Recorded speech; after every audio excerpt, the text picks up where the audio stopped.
हर रात जब हम आसमान की ओर देखते हैं हमें लगता है वहां बस तारे हैं, लेकिन अगर कोई वहां से हमें देख रहा हो तो साल 2025 नासा के एक रेडियो टेलीस्कोप ने ऐसा सिग्नल पकड़ा जो दुनिया के किसी भी स्रोत से मैच नहीं हो रहा था।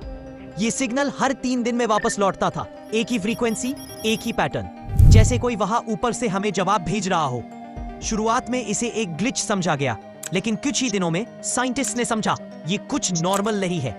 ये सिग्नल आया था सेक्टर 8 RC9 नाम के स्पेस रीजन से, जो पृथ्वी से करीब 9 बिलियन लाइट ईयर्स दूर है। सबसे चौंकाने वाली बात, इसका पैटर्न किसी नेचुरल सिग्नल जैसा नहीं था। नेचुरल सिग्नल्स रैंडम होते हैं, लेकिन इसमें हर 21 सेकंड पर पॉज था, जैसे कोई कोड लिख रहा हो।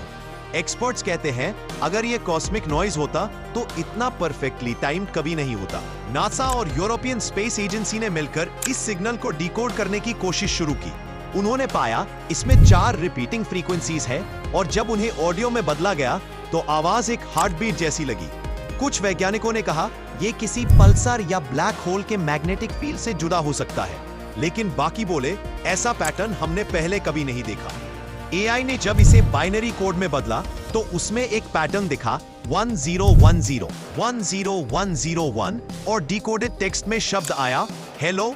लोगों ने कहा ये एलियन सिविलाइजेशन का मैसेज है, कुछ ने कहा ये कॉस्मिक कोइंसिडेंस है। नासा ने अपने ऑफिशियल रिपोर्ट में लिखा सोर्स रिमेन्स अनआइडेंटिफाइड, लेकिन सोशल मीडिया पर यह खबर वाइल्ड फायर की तरह फैली। लोग बोले क्या हम अकेले नहीं हैं? कुछ रिलीजियस ग्रुप्स ने कहा यह भगवान का संकेत है। वही साइंटिस्ट बोले ये यूनिवर्स का इनविटेशन है, लेकिन शायद हम अभी तैयार नहीं हैं।